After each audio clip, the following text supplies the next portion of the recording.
I'll be here today. This is my settings video.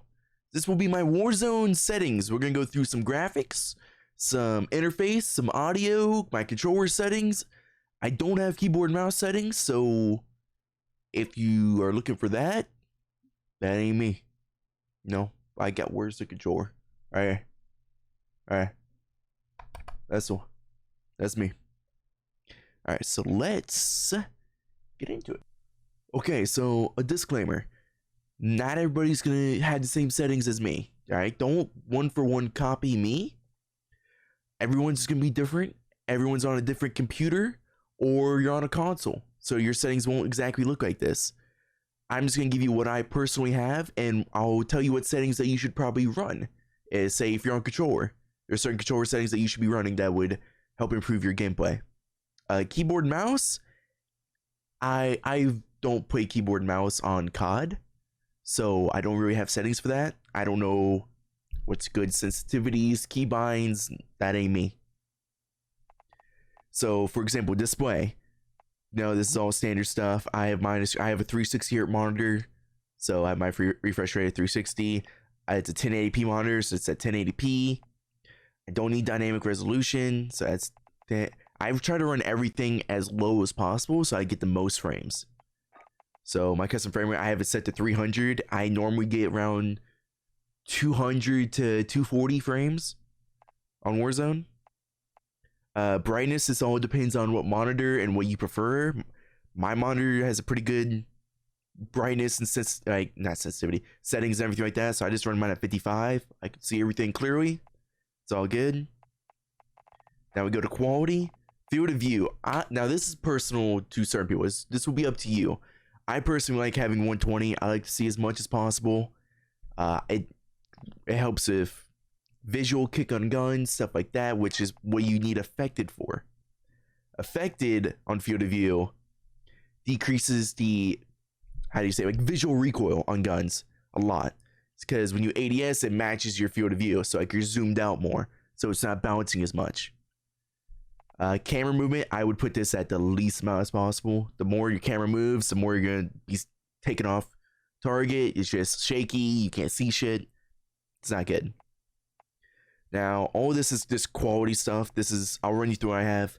I just set to normal. You can go low, but it doesn't affect my computer that much. I don't like very low. It makes trees and stuff a little too annoying to look at, so I just run low. And then just everything is like low as possible. I like to see bullets and stuff like that. Just sprays mainly. It's mainly for sprays. So I like to see gore too. Someone's head, anything like that. So I have that enabled. I just set to standard. Film extreme. Now these settings are very important. I have this set to 0. Don't want it as grainy. Film grain, same thing. You just want a 0. You don't want to look at this. That's an eyesore. Anti-aliasing, I have it set to SMA 1X. If you have a beast of a computer, which I have a pretty good, decent computer, you can go higher. So basically, how you should set your computer is: do you want quality or more frames?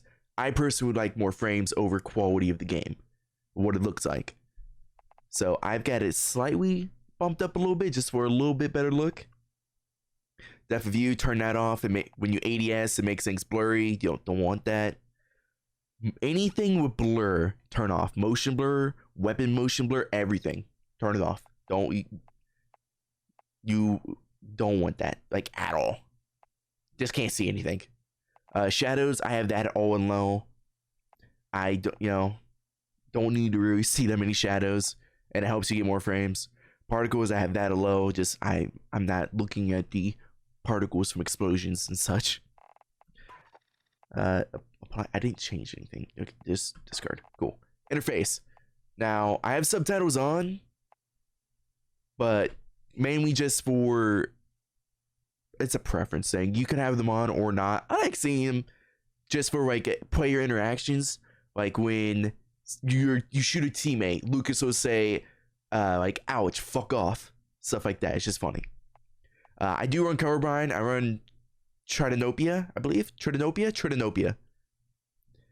I have for just my interface, not world, because I have my own Elgato and OBS, like color corrections, and I don't need to change the world. So I just do interface, which just changes like your teammates' colors and stuff like that. It makes it easier to see on the minimap for me.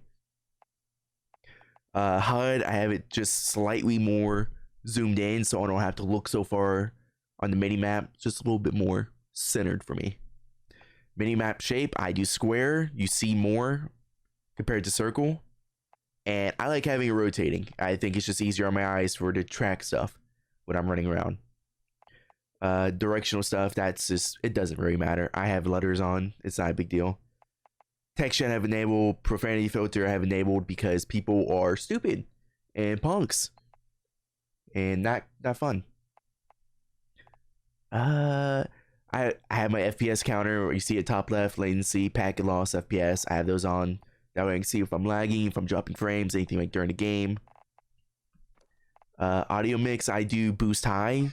A lot of people do boost, where is it? Boost low as well, which is really good for hearing footsteps. I prefer the sound to boost high, just for overall sound quality.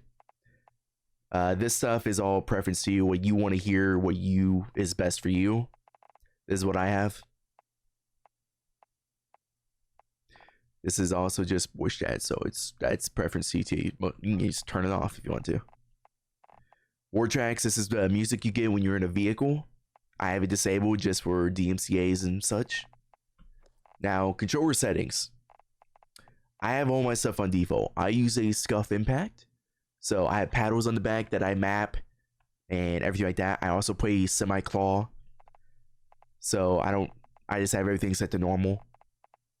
My input dead zone, this is all based on you and your controller. The older your controller is, the more likely you're gonna have to increase your dead zone, because the more wear and tear, the more dead zone you're gonna have. Like it's basically stick drift when it's drifting around. Like say you set your controller down and you're moving to the right or left, you have stick drift. So that's when you would increase your dead zone. I'm running a brand new scuff controller, so I have mine on 0.06. Works fine for me. Input dead zone is how much you want, like, movement it takes to start moving and such. Same thing is kind of like input dead zone. It's like it's kind of like the opposite. So like how far you can go with moving and such. I just leave it at 99%. My stick sensitivities are 9.9. That's high for a lot of people. Most people do like a 5.5 or 6.6. I do 0.9, and then I do ADS multiplier 0.8. And then I have custom ones for all of the sites. My aim response curve is dynamic. This is also personal. I feel like it's the most responsive and just feels the best on my controller. I don't like controller vibration. I have the vibration rumbles out of my controller, so I just don't want them at all. Aim assist standard just feels the best. It feels like it's the most consistent aim assist and just the strongest. Which, yes, I'm on controller. I'm gonna need some aim assist. You don't want to scale your aim assist with FOV. If you do that, it makes your aim assist square here smaller. You don't want that. You want as much room for aim assist as you can, especially if it being inconsistent. It's never consistent. This is all preference to how you have stuff done. I have everything to hold here for ADSing, steady aim, all that, just holding. Use reload behavior, contextual tap. That's just same old, same old. That way I can just open doors, pick stuff up, reload, everything like that, nice and fast. Depleted ammo weapon switch. That's just when you run out of ammo, swaps your gun automatically. Pretty simple.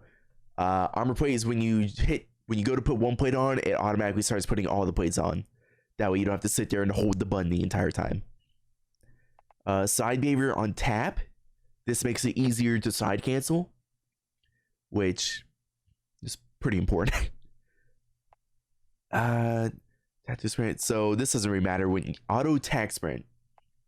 Your automatic sprint should be on automatic tac sprint. That will give you the fastest movement with side canceling, and just the fastest movement all around. It makes it harder to use, like, say, dual wield weapons or shotguns, but overall this will give you like the best movement and fastest movement and make you just crack down insane. And that is it. that is all my settings.